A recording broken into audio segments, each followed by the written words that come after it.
Shalom, it's brother. Malaki of Yahweh's messengers. First and foremost, I'd like to give all honor and glory to Yahweh, Ba'ashem, Yahweh Shai, Ba'ashem, Wahat Rakah Kodash. To the Akims that are pushing this gospel in truth and sincerity in the chief place of concourse, the highways and hedges. And to the Akwaf that are listening and learning, to you, I say Shalom. Just going to cover the topic of Professor, I think Winchester University, economist that's talking about the plans of the elite Cbdc and their plans to take power from the people by that method, the crafty council, basically. And I'll read this first scripture, which is Revelation chapter 13, verse 16 to 17. And he causeth all, both small and great, rich and poor, free and bond, to receive a mark in their right hand or in their foreheads, and that no man might buy or sell, save he that had the mark or the name of the beast or the number of his name. So we're all aware of the plans of the elite, and their plans will be scuppered. It will not come to fruition, but it's a plan to remove people's rights from them. And this economist, which we're going to look into, their plan is a central bank digital currency is a digital form of a country's sovereign currency issued and regulated directly by its central bank. But of course, they are not letting people know the gravity of this being implemented, because basically be programmable. It will be able to restrict you, your movements, what you buy, purchase, travel, the lot, which they cannot do at present. The next scripture is Ecclesiasticus chapter 14 verse 5. He that is evil to himself, to whom will he be good? He shall not take pleasure in his goods. He shall not achieve his aim. He shall not bring forth his plan. Thank be unto Yahweh, Ba'ashem, Yahweh Shai. So this is a picture of the economist,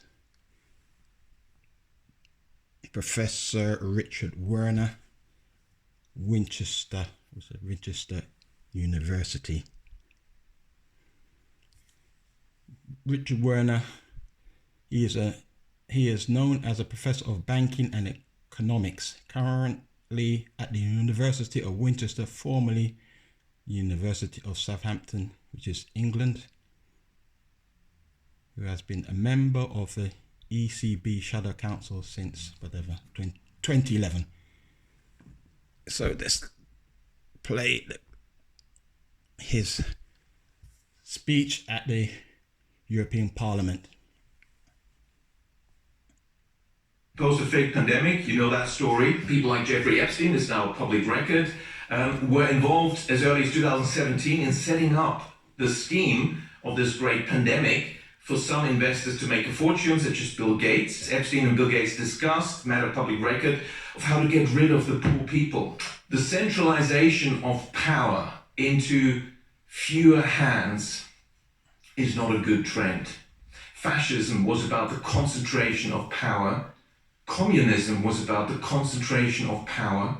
Any dictatorship wants to concentrate power. Now, what's the justification for this? They will come up with stories, but when you look at the politics, it's very clear. In our day and age, and where we live, the politics is not convincing, because actually the opposite should happen. We claim to be fans of democracy. That means equal rights for people, participation of people in the decision-making process, not one-way diktats from above by central planners. Now, the politics is clear, there's no justification for this, but they're selling it as on the economics. What about the economics? Well, the economics is also very clear. There's no justification for centralization, even in the economics. What is the economics? Well, in order to have both democracy and economic success and prosperity, we need decentralization. The principle of decentralization is also known as the principle of subsidiarity, officially subscribed to, where we are, by Brussels, but of course in reality ignored almost all the time. Is about delegating power and decision-making, the actual decision-making, to the lowest possible level, wherever possible. And it's been shown any organization involving humans will be more successful if you follow that principle, because it works. People on the ground, at the front line, whatever it may be, they can react quickly, they can make decisions. But so the decision will be better, it'll be more effective, but also people will be motivated. That's why the Soviet Union didn't really work so well, because you had these crazy instructions which made no sense, but you still had to do it anyway. So this principle is well established. I wrote a paper on this, Subsidiarity as Secret of Success, and it's an HR journal, Employee Relations, it's open access, so have a look at it. So we have no political justification and no economic justification, and yet the central planners demand more power and more concentration of power into their hands. And it's pretty bad, I tell you. It's been going on for years. They want to control all transactions. Let's start with transactions. Since the 2014 e-invoicing directive and the regulation 910, the Commission has made law that there will have to be electronic identification in order to allow for the creation of EU digital identity wallets. And some countries have already implemented this. Hungary, of all countries, actually has moved ahead of others in implementing this. And that means that there's no more economic transaction freedom, because as a company, you're not allowed to issue an invoice if it's not through the system with specific software, which is part of the centralized control. And of course, that is the first step to then also intervene and, perhaps stop transactions, whatever you want. Once you have the infrastructure, you can use this power. But it's not just Europe. We see the same trends, just like in 2020, when suddenly everyone had the same very strange list of prescriptions that needed to be implemented. Japan already has a qualified issuer invoice registration system, and so on. So what is this? This is actually the fallback plan B route to impose digital ID and total digital control of all our transactions, in case things don't work out so well with Plan A. So we have to be aware that Plan A is central bank digital currency that are programmable, the power to create and allocate new money, which would give this to the central bank, and therefore also transfer fiscal powers, the only sort of remaining power in the hands of parliaments, which is one of the definitions of democracy, for parliaments to decide over budgets. Obviously, we're not in the parliament here, because that's not the democratic parliament when you don't have those powers. But they want to take them away from those parliaments in Europe that have those powers. The central planners want to take that job. But it's the transactions, and here, of course, what is the programmability? Well, is the infrastructure being created? It could be anything. It could be climate change, carbon footprint. That could be the principle, but it can be other principles. Do you support the war? Are you on the right side with your opinion on whatever currently is, countries we're making war on? It could be anything. It could be you're stepping outside a 15-minute city, and so your money perhaps shouldn't work. But it's not just transactions. It's also assets. And this gets pretty scary here, I think. The Bank for International Settlement, the central bank, originally created, like most central banks, as a privately owned institution, but extraterritorial, created the precedent for extraterritorial organization that is above countries, outside countries. So it's sort of in Switzerland, but it's not actually in Switzerland, in Basel. Has suggested that, we need to tokenize everything, all assets, and bank deposit, bank money, central bank money, as well as other assets.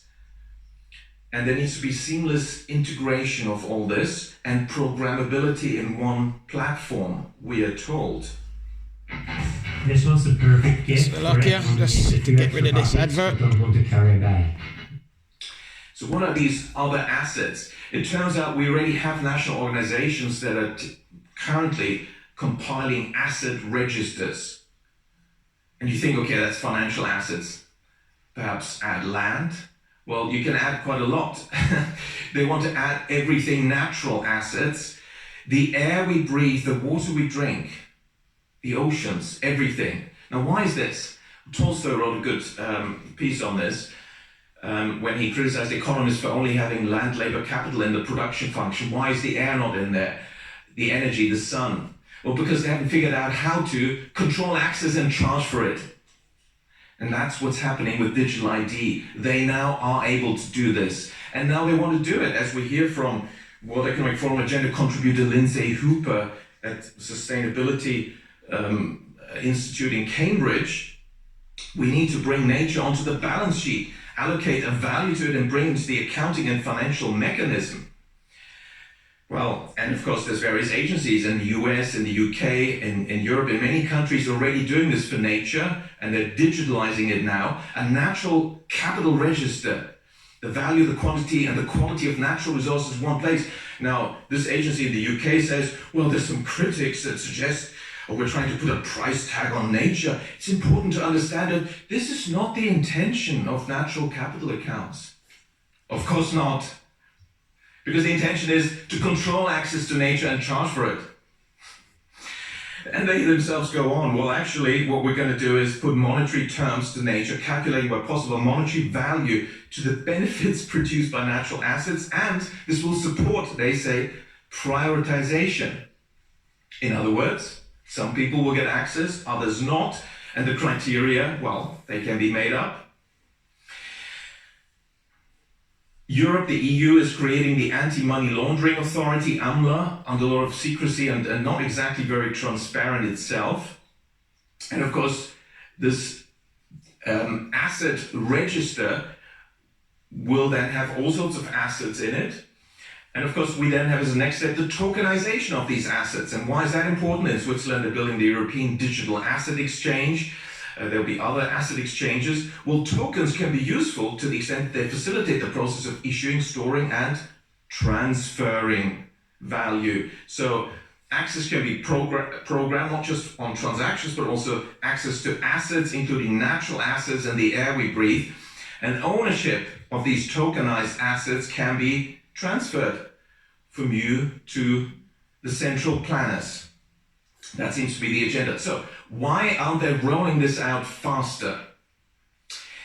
Well, McKinsey in its study said, there's some obstacles. Technical challenges, for example, internet connections, things like that. Secondly, a clear or substantiated market value proposition has yet to be documented. In other words, there is no actual benefit of this for ordinary people. Some consider CBDC benefits to be limited relative to already established private solutions. We have digital money, it works. And thirdly, I'm still quoting McKinsey, trust remains a hurdle for a meaningful share of citizens and system participants to accept this, who question the motives behind CBDCs, often suspecting governments of aiming to monitor or restrict financial activities. Of course, we now realize it's not just financial activities, it's about all activities, and the programmability is a key feature.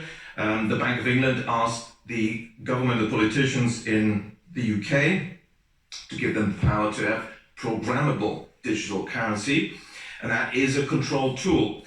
The pilot CBDC projects that are ongoing, for example, this one in Brazil in particular, experts have already found out, yes, it has all those features. You can freeze transactions, you can take people's money away, you can intervene in those ways. Now, the central planners claim we will not abuse the limitless power that digital ID and CBDCs will give us.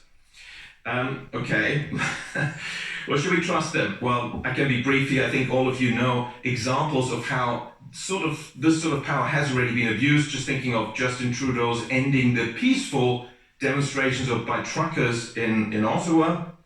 Their bank accounts were frozen. Their ability to buy food is how they got them.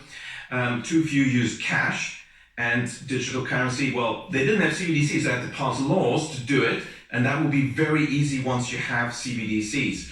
The police froze 206 financial products, including bank and corporate accounts. disclosed 56 entities associated with vehicles, facial recognition, even 253 Bitcoin addresses were identified, and PayPal was also shut down. So that's how they can do it. Now, interestingly, no such financial controls had been used previously to stop criminals. But of course, peaceful demonstrating citizens, that's when it seems the central planners get pretty creative about how to stop people. And of course, we all know what happened in 2020. Digital ID suddenly were a topic, vaccination passports as a backdoor to introduce digital ID. And then, of course, programmability. You can close access if you don't do X, Y, Z. It can be anything the government central planners decide. And now we have the EU commissars already abusing their dictatorial powers that they've had for a while, but now they're showing these powers by declaring polite, very polite, considered critics like Jacques Beau, the Swiss former sort of army officer, in his, just giving his opinions. He's an outlaw now. He's been sanctioned. He can't buy food. He can't leave the country, Belgium, in order to travel back to Switzerland. It is quite extraordinary. Now, on the monetary front, the Cbdc is the biggest upheaval in our monetary system in more than 300 years. But the digital aspect is not new. What is happening, therefore, is the centralization, but it's a particular type of centralization. The central banks are ripping up the old agreement between the banks and the central banks, which was that the central banks deal with banks and the banks deal with us. And overall, the banks haven't really abused that. They've never sold our data, ever, our transaction data. They haven't. That's really why they've become the enemy, because that's supposed to be a currency that they want to sell and trade, and banks have refused to do that. So the central banks are now stepping into the arena and want to compete against their regulated, the banks. This is like playing football. The umpire saying, well, it's a bit boring. I'm going to join. I'm going to score some goals, but I'll still reserve the right to blow the whistle, give the red card, give the yellow card. Who's going to win that game? So the bank regulators will compete against the banks. Your CBDC is just a current account at the central bank. That's what's happening. Of course, this conflict of interest explains what the central banks have been doing. They've been taking anti-bank policies for many decades. Already in 2002, I warned about how the central banks were creating these asset bubbles, banking crises, recessions. And of course, that has continued ever since. Unabated, we've got regulatory moral hazard. The more crises they create, the more powers we give them. Each time they demand, it's because we didn't have enough powers, which is not actually true and should have been stopped earlier. So can we trust the central banks to give them yet more power? I think the answer should be a resounding no. The high inflation that started in 21 was created by the central banks. No matter what they tell you about wars, the economics is very clear. I could forecast it quite successfully from May 2020 onwards that 18 months later we'll get significant inflation because the money creation was just massive, off the charts. Then the central banks imposed a fake pandemic, you know that story. And we know that people like Jeffrey Epstein, is now a public record, were involved as early as 2017 in setting up the scheme of this great pandemic for some investors to make a fortune, such as Bill Gates. And then we can also make money injecting people with stuff and solve the problem, as Epstein and Bill Gates discussed, matter of public record, of how to get rid of the poor people. And of course... Okay, looks like we come back to the beginning. And they're saying that they will not abuse the limitless power they shall gain. And of course, we know Esau, you will abuse the limitless power. We're not unaware of Satan's devices. But according to the scriptures, they shall not fulfill that which they seeketh. And with that, first of all, I'm going to claim fair use of the Copyright Act, Section 107, for educational purposes only, not for profit or reward. And with that, I'd like to give all honor and glory to Yahweh, Ba'ashem, Yahweh Shai, Ba'ashem, Raha, Rekah, Kodash, Kum Yasha Allah, Brother Malachi, Yahweh's messengers, Shalom.